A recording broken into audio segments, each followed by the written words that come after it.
All right, guys, welcome back to Home on the Hitch. Glad to have you here. Upgrade time for the truck. Finally, got a couple of things going on today that we've been trying to do for several weeks. So stick around. Home on the Hitch, all about the upgrade this week.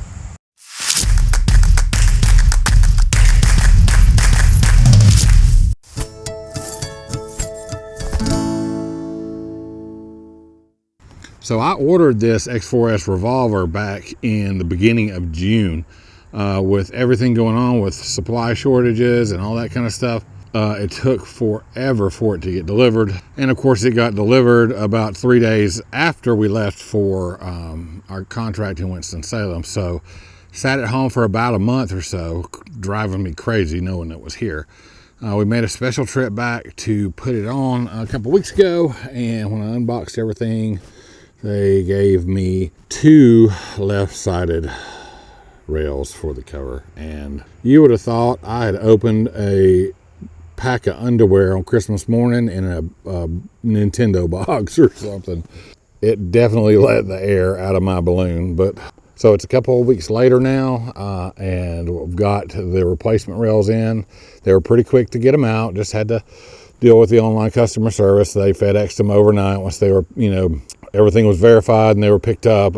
It only took a day or 2 for them to ship. So I've got those, and we're going to try to get this thing installed, or start getting it installed, because we got rain coming in about 45 minutes. I don't think we're going to be able to get it all done, but we'll come back out and finish if we don't. All right, so let's go over here and I'll show you what we got, what we're dealing with anyway. And that's going to be this BAK X4S Revolver. Let's see if we can turn around here. All right, so here's the box. The revolver cover is down there on the bottom box. This box actually has the original rails, and this has the replacement rails. So I've got the tank kind of moved back out of the way in the truck, swept the leaves out of there, because I'm gonna have to be able to get up in there in the corners to tighten up all the corner bolts. Then we'll slide the tank back in there, get it secured down. I'm not going to be able to use the toolbox section of this tank, but I didn't buy it for a toolbox. I wouldn't be able to use the top of it anyway, because I have a rack that's going to be going on top of this after I get the cover on there. So what I'm going to have is a bed slide in there.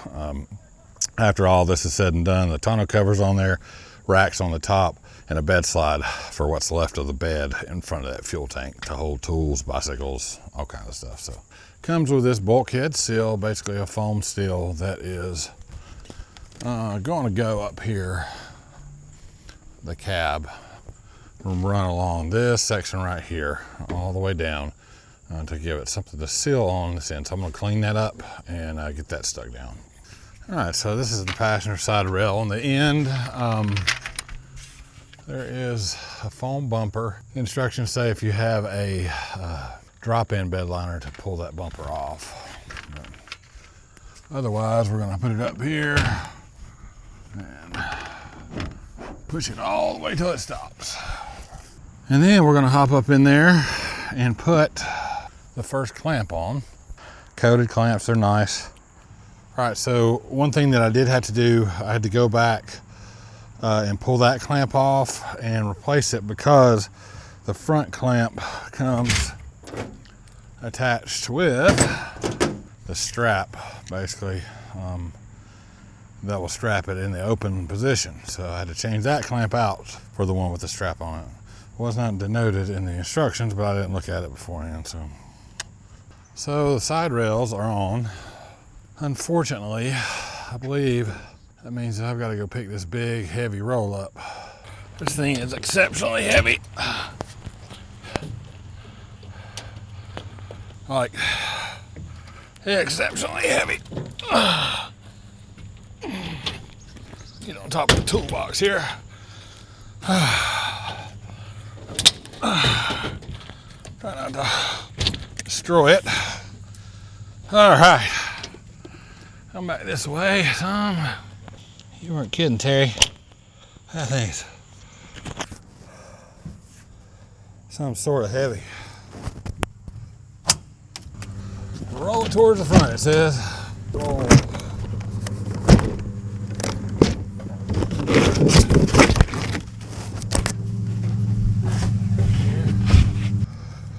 All right, so yeah, it looks like it, this little channel right here, it's down on top of that weather stripping, will bolt into place right there.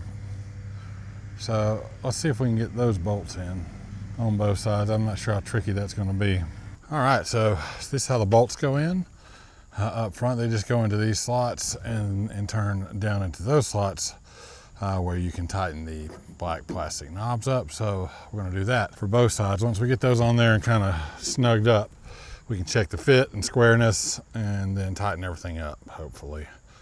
Have this thing almost wrapped up. Not too bad. So, whew, it's hot. We've got this thing adjusted like it needs to be, and the knobs tightened down. It is hot. That to come down, fall right there. That fall right there. All right, so I guess that's gonna do it for the quick little install on this. Not too bad. It's heavy. It would be a lot easier with two people, that is for sure. Comes up like that. Straps are in there. You can see it on the other side. It didn't come up enough on mine to actually have to put the pads up there, so that's cool.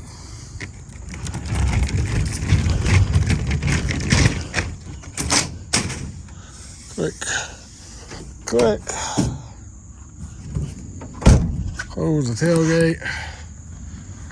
Lock it up. That's her. All right, guys, so that's just a quick little video about the cover that I chose to put on, and some of the installation. There's 1,000 videos on YouTube about installing that thing, so if you want a step-by-step, you won't have a hard time finding it. We got other upgrades to do. Looking at these boxes, ran a G. We got a whole bunch of stuff going on there. What I'm not going to tell you just yet. You'll have to stay tuned, subscribe, hit that notification bell. So, all right, guys. You know what we say. Until next time, take care of each other, love each other, and make every moment count. See you next time, guys.